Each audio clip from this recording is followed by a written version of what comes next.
So hey y'all, I'm back with another video. So tonight's video is yet again another Chioma Chats video podcast edition. So by the title, we're going to be doing another compilation video. And before I get to the topics on the docket, I know y'all are like, Chioma, where have you been? And the answer is outside. So this weekend I was in Philly for my childhood friend's wedding. I had a great time. Shout out to all of the subscribers that I met out there as well. It's always a pleasure meeting y'all. And I also have a huge announcement to make, and that is that I have situated a place for me to have my first ever solo meet and greet. So I will be hosting a meet and greet in Philly. It will most likely be at the beginning of 2024, somewhere in the first few months. But for everyone else in Philly, I'm coming home, baby. So I will leave a comment down below just to gauge how many people would actually come. So please check my comment down below if you would like to be in attendance. The venue wants to get like a rough estimate. Since it's Philly, most of my family is here, so we're gonna try to make this a nice night out. I wanna have Nigerian jollof and more, so I'm super excited. I'm excited to have the green light to do this. Again, this will be my first solo meet and greet, and what a better place to have it than my own city. Are y'all ready for this? So moving on the docket tonight, we have some very viral topics. I mean, these have been the talk of the town like all week long. First off, we have rapper NBA Youngboy being called out by one of his boatload of baby mamas for having his girlfriends, yes, plural, jump her while she tried to pick up her child from his home. I'm not gonna lie, this doesn't surprise me, but it's still very shocking that someone would go to this magnitude, especially with a child being involved. Next up, TikTok influencer and food blogger Keith Lee received a lot of backlash for his review of the Atlanta restaurant scene. Keith Lee has grown to popularity for his honest food reviews that have helped a lot of local Black-owned restaurants and businesses thrive, and have also provided entertainment for his viewers on TikTok. He is currently on a food tour with his first stop being Atlanta, and he definitely shook the table. No pun intended. And lastly, rapper Meg The Stallion makes her return to the scene, dropping her first solo single in a while called Cobra. This song was highly anticipated by not just Megan fans, but music listeners, as people were curious about her bounce back after all the scandal and the drama. I think the song has a lot of personal nuances and has many different perceptions from the public. So y'all know what to do. Label your comment to each story in the comment section down below. I do try to read every single comment. It does take me days, and I know I can't get to everyone, but let me know what y'all think of these topics down below. So without further ado, let's get right into this video. So up first is NBA Youngboy. Baton Rouge, Louisiana rapper NBA Youngboy is trending because he decided to get his girlfriends, again, plural, girlfriends, together and sick them on his baby mother. Now, let me give y'all some context. I don't know how many kids, let alone baby mothers, that NBA Youngboy has. If you ask me, he has a Noah's Ark full of children. Somebody could tell me the exact number, but it's a lot. He's also married, like legally married, to his wife named Jaslyn, I believe. I did used to really be an NBA Youngboy music fan. I don't think I could ever be a fan of him per se, but I really did love his music, especially when he first came out. But over the years, NBA Youngboy has really represented such a sinister and dark energy in the music world, and it's really caused a lot of turmoil when you think about it. So he's currently on house arrest living in Utah, and the fact that he has two girlfriends in addition to his wife is just very confusing, but it's giving rapper, okay? It's giving very much what rappers do. I know there's this essence of have a baby by me, baby, be a millionaire. 50 Cent told us that back in the day, and I think it did come very full circle in present day, that you see a lot of young girls and young women just stoop so low just for the perks of being attached to a man of means, in this case, a well-known rapper. So his baby mother's name is Arcola, and I do remember her going viral a little while ago because she was either going live while she was at work, or she was asked why does she work a regular job, and she basically said that she works a regular job because NBA, which I'll refer to him as his real name, which is Kentrell, doesn't do anything for her or her child. So NBA Youngboy, aka Kentrell, is probably one of the highest grossing artists in regards to YouTube. I'm not sure of his label situation and his payouts, but it's not like he can't afford to take care of all of his children, but we obviously know that he's very sinister. He is very dark. He doesn't seem like a nice person, and I truly believe that there's something wrong with him, and that definitely shows by number one, having a wife but also having two girlfriends, but even further, having your two girlfriends beat up and jump your baby mother while your child was in her arms. It doesn't get any worse. So Arcola took to social media to share what happened. Now, I do want to warn y'all, the photos are pretty graphic and do include blood, but I still want y'all to get the gist. So the headline from the Jasmine brand says, NBA Youngboy's ex claims rapper instructed two women to brutally attack her while she had their son. Letting your child's mother get hit in the face with a gun is crazy. So she posted the photos and said, watch who you have kids by. My son dad let his horses, that's what I'm gonna say, yes, his horses with an S, because it was two of them weak butt garden tools, he gave them in order to get me. LOL, you know biddies who never came from ish gonna do it. My son was in my hands, his dad just sat back and watched. SMH. So she did share screenshots screenshots of their messages and she captioned it by saying, "Mind you, I dropped my son off at the end of August. He wanted me to come get him in 2 weeks into him being there, so I told him to keep him 2 more weeks. He was pissed. LMFAO. I just feel like if you ain't gonna help me financially, you gonna help physically." And in the message, they basically go back and forth about her coming to pick up the son after the son only being there for 2 weeks. I'm not sure the reason why he wanted her to come get the baby that fast, but honestly, knowing his track record of how he is, not necessarily as a father, but as an individual, if he said come get the baby, I probably would have dropped everything and came, but I don't know the circumstances. It's crazy how she suggested for somebody else to bring the baby or just another arrangement, and he literally said, "Stop texting me, bitch." Like, dag. We're talking about our child. She then says, "He's so unreasonable, so happy. This is all over with now. I asked his wife if she can ask him to get KL, which I'm assuming is the son's name, a flight, and he said no. Keep in mind, flights was $1,300 for both of ours round trip, and all I asked was for him to pay KL's. Naker still couldn't do that." Now, looking at the messages, this is what really got me. So basically, Arcola is speaking with NBA Youngboy's wife about the child being sick. She then inquires about whether or not Kentrell will be paying for their son's flight, and she tells her that he said no. And I was actually dumbfounded. Like, you have to ask his wife about something for your child? Like, that's beyond pathetic. But at the end of it, she puts out an array of tweets and she says, "So I was just like, F it, I'm tired. Anytime he asks for his son, I drop him off and pay for the tickets. Bitch, you don't want to help with ish. Why I gotta keep paying for the flights?" So rewind to 2 weeks ago, I asked, "Can I get my son?" He said I gotta wait 2 weeks, trying to be petty. Sunday made 2 weeks. I asked, "Can I get him?" He started telling me how I can visit KL on weekends. LMFAO. Them drugs got his mind gone. He then blocks me, so I told him I'll be out there Wednesday, but nah. I booked my flight last night, got a rental, and drove to his house. LMFAO. His security was so weak, I drove past them and walked right in that house like I pay bills. I was calm and respectful. I asked where's KL like 30 times. I finally found him and his horses, was trying to take my son out my hand. SMH. I cannot make this up. That's what really got my eye like this. He's hot about that. I don't understand what's so wrong about it. You sit in the house all day. Like, I work. Y'all seen for yourself. He told me to pay for the flight. If I work and I told you I could come Thursday and you said I ain't trying to hear that, that is so disrespectful. It's fucking ungrateful. I just came out here. I work. $1,300 plane ticket. That's probably my whole fucking trip. Hitting your son's mom in the face with a gun is crazy. Letting her get hit in the face with a gun is crazy. Letting her leave with a... I left with so much blood, bro. It's blood on my son. His jacket. I just had to go to Target and grab him a quick little outfit before our flight. I would never trust you around my son. Never.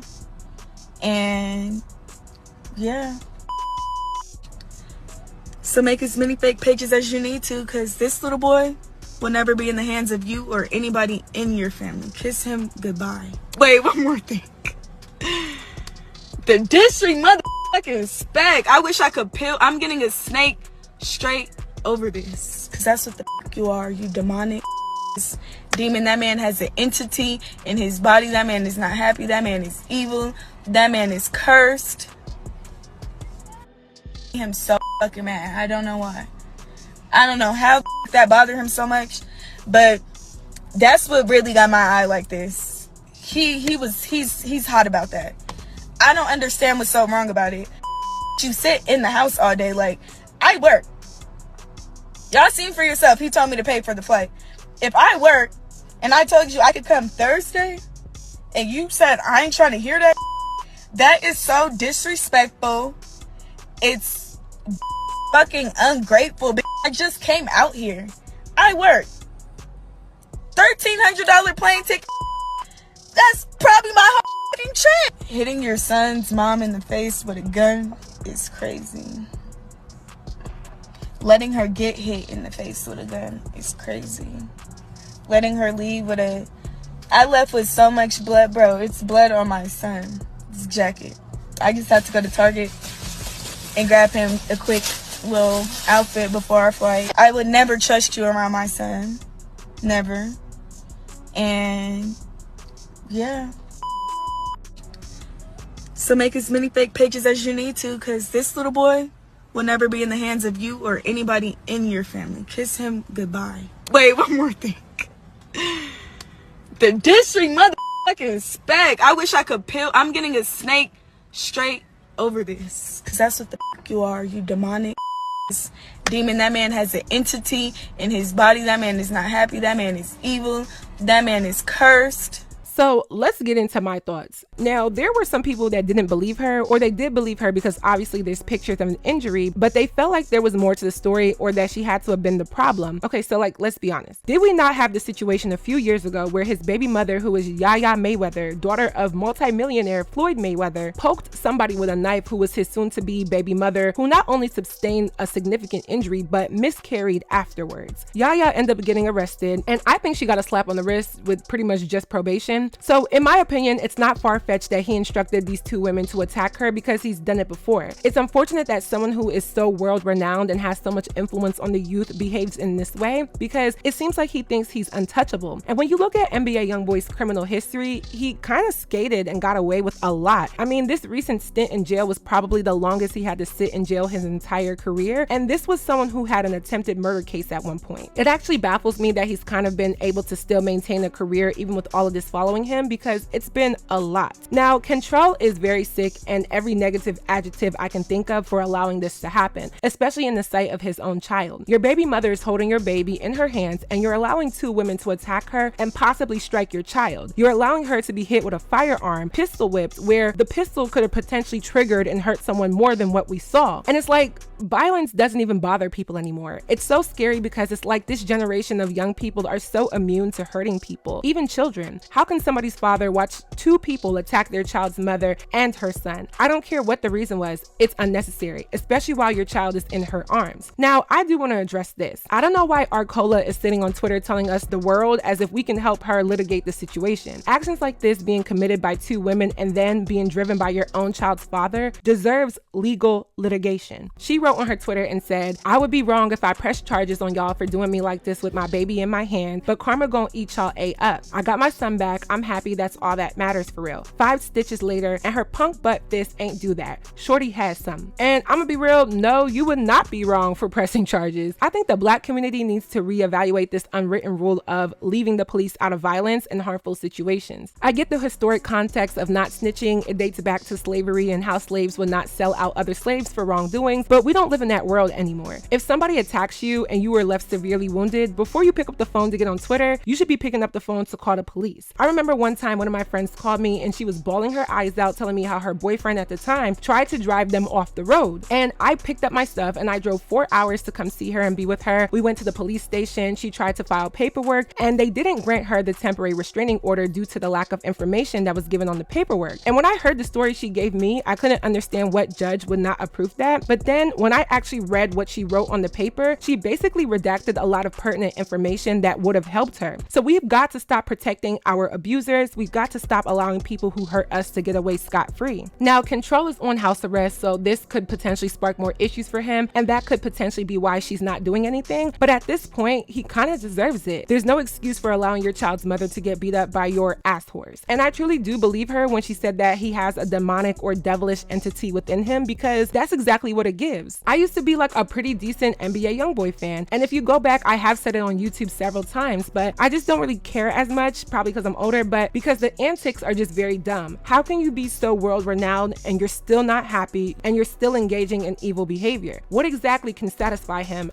I don't know. So here's what some people said on Instagram. So one user said, "One thing I know is I will not be handing my child over to someone who disrespects me and obviously has an evil heart towards me and his child. He's not even supporting their son. I'll be damned. I hope she took the proper legal steps to address this, because attempting to air him out on his willingness to hire someone to hurt you can easily backfire and bring the wrong attention." And I agree. I feel like she should just take the legal route. There's not much we can do as the internet other than offer you advice and empathize with you. But real consequences won't come from strangers on the internet. Someone else said, "I mean, we've seen him sick his dogs on his other women before. Yaya Mayweather and her ring a bell? He had another baby mom assault a hotel maid because she wanted to clean their room. He has a pattern of this, and the girls be so gone behind him. It's sad." This one is also true. Like I said, he's done this before. And let's not forget when his 4th baby mother, Jania, got a black eye a few years ago, and she came online and said that she was cooking noodles, and when she dropped the noodles in, the water splashed her in the eye. Nobody was buying that. We could tell there was domestic violence a part of the situation. Even further, there was a video that surfaced of him dragging Jania in a hotel hallway. So I do believe Arcola, and this pattern of violence and the abuse seems to be legally unaddressed, and it needs to be. Lastly, someone said, y'all gonna get enough of forcing these deadbeat abusers to watch y'all kids and then wonder why he grows up beating Brenda's tail, and she's always crying to you because you was such in a tizzy to jump on social media and cry about everything instead of handling business as a mother. I will never understand how morals and values just go out the window because of a check. And I agree, like, let's wake this up. I'm in the business of holding women accountable because I feel like even when women are the victim, there's always a lesson to be learned, and I hate that there's a lot of women that act as if being the victim doesn't also warrant learning a lesson in the situation. I feel like a lot of the life lessons that I have learned have come from instances where I was a victim, and although it sucks to have to relive or be told what you did wrong even when you were hurt, I think it does help. People realize certain patterns that they may be neglecting within themselves, and in this case, most of the women that deal with control are not realizing that they are signing themselves up for victimhood. They're signing themselves up to be abused. They're signing themselves up for their child to be neglected. They're signing themselves up to be met with such a negative energy that can be a detriment to their life. I mean, these are young women in their early 20s, and yes, I'm not much older, but I have been here before. I've been in a relationship where I'm being physically manhandled and I'm the victim, but the lesson I eventually learned is that you can't excuse that type of behavior, and that behavior doesn't come from love. I didn't realize that at the time. I remember I was 19 and 20 years old, but I eventually realized that even though, yes, I am a victim of this, there were mistakes on my end that I needed to know and learn so that moving forward, I don't repeat that and end up in the same situation. I wish all of these young ladies would learn from one another. There's nothing about your box of cookies that makes him treat you any different than the rest. This man is who he is. He doesn't make apologies for it, and it gets excused because he's a world-renowned celebrity and has a cult-like fan base. I'm just gonna hope this girl actually takes this serious, because next time it'll be more than a black eye. Keep your child away from him, continue to do what you have to do for your kid, and if you really want to hit him where it hurts, you gotta take it to the law. So our next story is about Keith Lee. Keith Lee is a TikTok influencer that has close to 15 million followers and counting at the time of this video. He's basically gone viral for his food reviews, in which he gives his overall rating on the food and the service of different restaurants. It started off as something small and has completely turned him up. Now he's pretty much a well-known influencer, and as it relates to the food scene, he is one of the top names. So I really found out about Keith Lee through this situation. I'll be honest, I don't really use TikTok like that, but I just decided to start posting on there, so y'all go follow me. I will be posting. I also just started a vlog channel, so I just want to have like a full circle social media presence. I guess it finally got to me. But Keith Lee decided to go on a food tour to different cities and decided to stop in Atlanta. I know most people do know what's going on, but let me give y'all the quick story. This viral TikTok food critic cut his Atlanta tour short. Why? He says his negative reviews opened the floodgates of complaints about the city's food scene. I'll explain. Keith Lee, who has 14.5 million followers on TikTok, went viral on the app in 2022, often spotlighting restaurants struggling to attract business. The 27-year-old former MMA fighter began doing food tours of different U.S. cities, like his hometown of Las Vegas, New Orleans, Chicago, and more. But his visit to Atlanta over the weekend sparked a fierce debate online about the city's restaurant culture, with some saying many eateries are more concerned with their social media presence rather than good customer service. Lee called out one breakfast spot for charging $1 for extra butter, another for saying his group had to order all at once and couldn't add anything later, and yet another for refusing to-go orders on certain days. The online debate even caught the attention of rapper Cardi B, who weighed in with her own experiences in the city's food scene. I feel like Atlanta restaurants,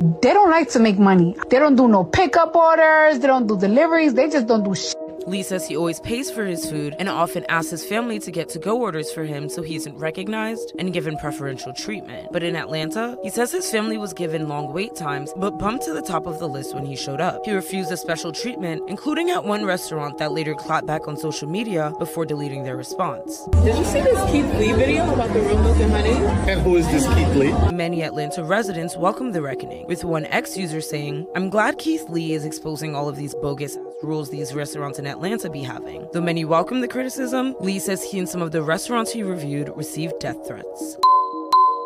So he gets to Atlanta and he wants to review two very well-known restaurants. One is The Real Milk and Honey, and it's black owned and it's obviously an Atlanta spot. And the other one is Old Lady Gang, which is owned by Candy Burris, the 90s R&B singer. And I can already tell that he wasn't even ready for Atlanta. He then goes to Old Lady Gang with his family, and his family is sent in before him when they're asked to wait for an hour to be seated. And when they come back out to let him know, he decides to go in. He's instantly recognized from social media, and now the wait is instant, which basically shows that that they're operating with elitism, favoritism, and so forth. So this causes controversy because when he was giving his review, he was honest about his experience, he had receipts to back it up, and now there's this controversy in the Atlanta food scene. And for all of my Atlanta subscribers, please feel free to weigh in. I want to hear from y'all. So that's the quick version of what's going on. Here are my thoughts. A few videos ago, I talked about how I was so firm on moving to Atlanta after college until I wasn't. And my main reason for not wanting to move to Atlanta was because I felt like it was a very elitist city where, yes, it's beautiful, yes, it's the Black Hollywood, yes, there's HBCUs, and I love the Atlanta atmosphere, don't get me wrong, but the way how businesses operate in Atlanta seems to be based on if you're popular. Now, as an influencer myself, would I be able to possibly navigate all of that and work it in my favor? Probably, of course. I could tell people, hey, I have 200-something thousand followers on YouTube. My Instagram page has over 10,000, and I do get recognized when I go out, but I don't really like that. And it's not because I don't like it because I'm trying to prove how humble I am. I don't like it because it takes away from the quality of a business. If you're going to alter how you treat someone for the sake of them having followers, then are you genuine and truly a good business? I have to question. And that's my issue with Atlanta. Like when I went to Lenox Mall, I thought I was at a high-end fashion show. When I went to eat, I can't remember what celebrity's restaurant I went to, but it was just okay. Like it wasn't anything extravagant. It just seemed like there was a lot of celebrities who put their names on stuff just for the sake of checking a box or for the sake of money. And the quality is still very questionable. I also felt like pretty privilege was very heavy. And I will be real, it's not just Atlanta. When I went to Miami, it was the same way. When I went to LA, it was the same way. If you had Instagram followers or some type of following and you looked pretty, there was privilege. Now, pretty privilege is not exclusive to getting into clubs or being treated a certain way in relation to getting a service. It goes for just about anything in life, but there's cities that kind of thrive off of being that shallow, and no offense, Atlanta is definitely one of them. One thing I don't understand about business owners who are enamored by influencers is that you're not thinking business-minded. That influencer can't do what your regular, consistent customers do for you. That influencer does have the ability to potentially grow your exposure or get you a rush of sales in the moment, but are they going to be consistent enough to maintain you? And the answer is usually no. I get sponsored all the time by companies, and I know some of y'all buy their products or are interested in the services, but that doesn't mean that you're going to be a consistent consumer to these brands. So to treat influencers as if they're untouchable kings and queens really isn't a solution, especially in the restaurant business where you're servicing a surplus of people on the regular. It's a little different in the beauty world where you're just selling a product, and if that product looks good on the influencer or even a random person, you're still more inclined to buy it. But when it's a service-based thing like dining at a restaurant, there has to be way more effort to respect all customers regardless of their following. Again, I see this in the hair business, I see this in the beauty world, I see it everywhere. And as an influencer, I don't think I've ever really taken advantage of my influence. I don't really bring up being a YouTuber unless I'm talking to business owners or unless somebody asks me what I do. And I just told y'all I was in Philly this past weekend. I met a lot of subscribers. So of course, people did ask me about YouTube, and we're gonna chop it up. I love that. But I like to have normal conversations as well. And we also talked about regular stuff because my life is not just all about YouTube. And I know there's some people that were saying that Keith Lee needs to recognize that he's famous now and that he's gonna be treated different. Of course. However, if he's being genuinely honest about his experience and the disparities of customer service, then he has every right to let us know about that. I mean, wouldn't y'all want him to be honest? It'd be one thing if his family came in and they said, yep, we will seat you in 5 minutes. And then he came in and they said, yep, we'll seat you in 5 minutes. We wouldn't be having this conversation. But to treat somebody different in that circumstance just because he has a following is honestly preposterous. Now, Kandi Burruss did make a response to all of this, and I think initially her response was pretty standard. She wasn't disrespectful, she didn't degrade him, and she somewhat addressed the problems. She didn't address the favoritism thing. I'm not gonna lie, I'm not really here for the response because at the end of the day, your business operated in a discriminatory way, and that is not okay. She would have had me if she took accountability for that, and I think Atlanta really needed this wake-up call. I'm actually gonna be in Atlanta before the year's over for some networking opportunities. If you're creative and you're down there, reach out to me because I need things to do. But it is the culture in a city like that, and I feel like people bring up LA and Miami, and I do agree that they also operate that way. But I think Atlanta is catching heat right now because Atlanta is very Black, and this was carried out by Black-owned businesses to a Black individual. It's crazy that he was receiving violent threats all because he was honest, and it's crazy how people were bringing up other well-known chefs such as Gordon Ramsay, trying to diminish Keith's opinion. You don't have to be a master chef to give your opinion on an experience at a restaurant. It's not just about the food, it's more about the service and the treatment and the disparities on how these businesses operate. I know there's girls who try to get service jobs in Atlanta, and if they don't look a certain way or have followers, they're not getting a call back. And you know what? I always wanted to do this undercover experiment of doing bottle service for like a month at a club just to see the inner workings. I see a lot of girls who I went to college with do bottle service service. Like, they haven't even really transitioned into their big girl careers that are degree based, and they're doing bottle service, and I think they stay in it because they're pretty, they look good, the money is probably fast and it's probably there, and it might just be a little bit less stressful than some other jobs. I don't know. But let me know if y'all think I should still do my undercover project, but I would have to do it in a random city where I don't think that many people would know me. But I also wanted to see what would happen. Either way, I'm happy that the transparency of the Atlanta restaurant market and consumers is being exposed. Maybe restaurant owners will take heed to this uproar and actually adapt and change. People knew he was doing a tour and going to Atlanta, and they still weren't prepared for him to potentially come to their restaurant, and they got exactly what they deserved. I'm really interested to see if anything changes in Atlanta, so if you're in ATL, keep me updated over the next few months to let me know what happens.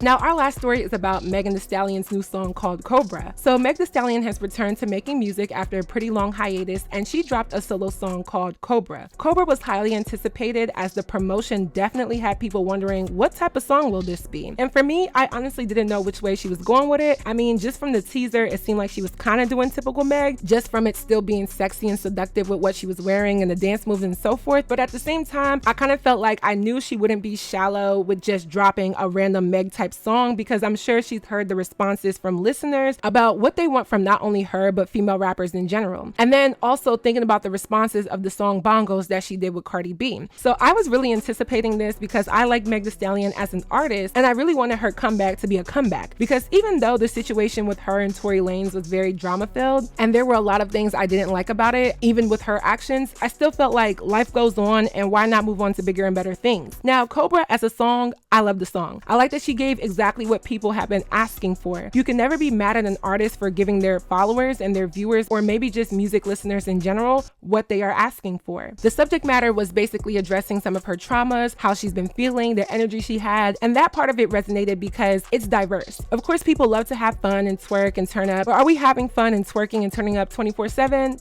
Absolutely not. If anything, based on how society talks about mental health and some of the similar hardships that we face as human beings, I feel like more times than not, we're not even in these happy, joyful, and celebratory moments that a lot of music represents. So it was refreshing to finally listen to something that isn't just about twerking and bags and scamming nakers out of their money. Now, before I go in depth, I actually did like the visuals. I was confused at first because it was kind of dark, so I didn't know what it was representing, but I eventually understood where she was going. The Cobra reference, in a lot of people's opinion, is her shedding the previous hardship that she's gone through to re-emerge as a new individual. I personally don't think I would have used the snake reference, maybe like a phoenix, but because I think a phoenix represents that, but it's her interpretation. I also thought it was very impressive that she's an independent artist. Now that she's not signed to 1501 anymore, this entire project was funded by her, and it looks just as good as a project done with more resources and heavier monetary backing. Now, I don't necessarily think that she had to be as sexually forward in this song with the choreography and the wardrobe. And I saw some people saying stuff like her being naked kind of represents her shedding her skin and again re-emerging as somebody new. But I feel like Meg The Stallion was pretty much nude because Meg The Stallion is always pretty much nude. It's a selling point, and at the end of the day, female rappers are gonna sell some type of sex appeal. So, you know, the theories are nice and probably partially true, but I don't think it's just that. Because I'm not saying that she had to cover up like a Catholic church nun, but we saw a lot of body that was kind of unnecessary to the topic matter of the song itself. The visuals were still great and the choreography was well done. One thing she's gonna do is eat up that choreography, but I still felt like, okay, I'm seeing the regular Meg The Stallion just on a different song and subject matter, which I actually do like, but I do get it as well. I get having to have a happy medium because even with me doing music, I've learned that you have to find a balance of your sexy and your sultry. Now, let's get into these lyrics. Meg The Stallion dropped some tea on everybody by saying that she walked in on her ex-boyfriend getting some head from another woman. And as we all know, she dated Partisan Fontaine, who was a writer in the industry, and they dated for a few years. And I did see comments talking about how Meg is pouring out her heart, and she's talking about potentially committing the S word. She's talking about how depressed she is and that people were solely focused on this one line. But I feel like people are being disingenuous because we're gonna focus on something that shocks the crowd, and Meg The Stallion intentionally put that lyric in there for this exact reaction. Like, let's be honest, y'all want to be so prim and proper when these artists know exactly what to do to sell records. She knew that line was gonna trend, and yes, it's her speaking her truth. I'm not mad at that, but it was intentionally put in there to cause this type of controversy. And that's just the business of marketing and putting out a song, especially when you're a mainstream artist. Now, what I didn't like was, of course, he deserves backlash for doing that to her, but why did people go in and attack his new girlfriend as if there's proof that she was the one who did it?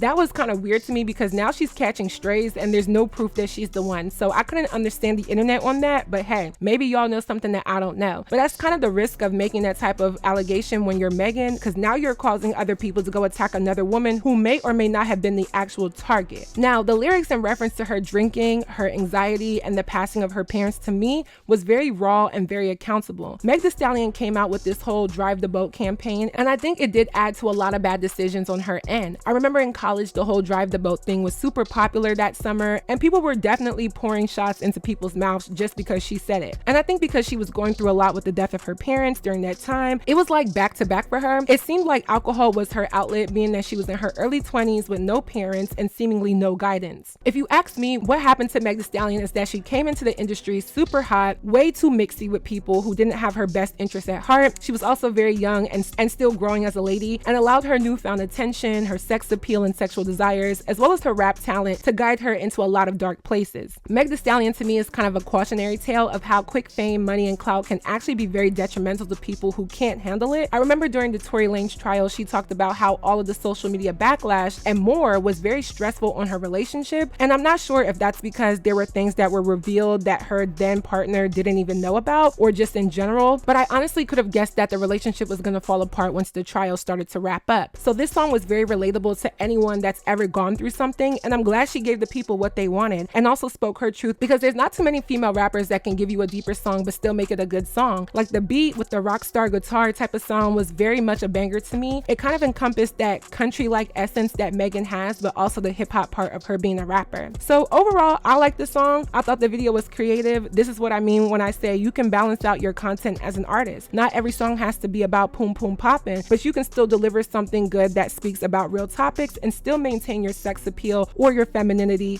as a female rapper. So if Megan can do it, others can do it, and I'm glad she showed that she can do it. This is a real artist with real talent, and I respect that. So that is it for this video. I hope you all enjoyed. Please let me know your commentary on my commentary down below. What do you think? What do you know? Let me know. You guys gotta pre-save my new song, Rich Auntie. It is dropping this Monday, November 13th. I have my graphic art out. I'm gonna drop my official song cover next week as well. Please pre-save. The link is down below. I will make sure to pin it down below so y'all can be ready when it drops. The video will be dropping on Monday as well, right here on my channel, so stay tuned for that. And I know you guys have been patient. I really do appreciate that. Rich Auntie, we taking over for the fall, okay? Rich Auntie, make sure y'all are ready. And lastly, don't forget to follow me on all of my social media networks, and I will see y'all in my next video. Bye y'all. Queen Chioma trigger, cause you know I make it ricochet. Told y'all it's a ceremony, every day a cabaret. Get out my way, I'm out the way. They say I'm out the ordinary. All my favorite cousins up, they round the way and on the way. Had to come to auntie house, cause last time I did 20 I said I'ma call him when I need some money, I ain't tryna wait. Mansion in the motherland, bitch, leave it by the gate. All my favorite cousins up, they round the way and on the way. Had to come to auntie house, cause last time I did 20K, yo. Chioma, they don't know who they messing with. I be where the blessings is, my pockets never deficit. You can't touch all this excellence, you gon' need a prerequisite. You gon' need some relevance, so cut it OT Genesis. Pat in the mail from my boys in Abuja. Big, meaty, spicy, juicy, baby, call me Suya. I said 24/7, we stacking, racking. I'm a bad bitch, you fraction, lacking. Counting bread while he playing Madden. I'm in the building, bitch, what's happening?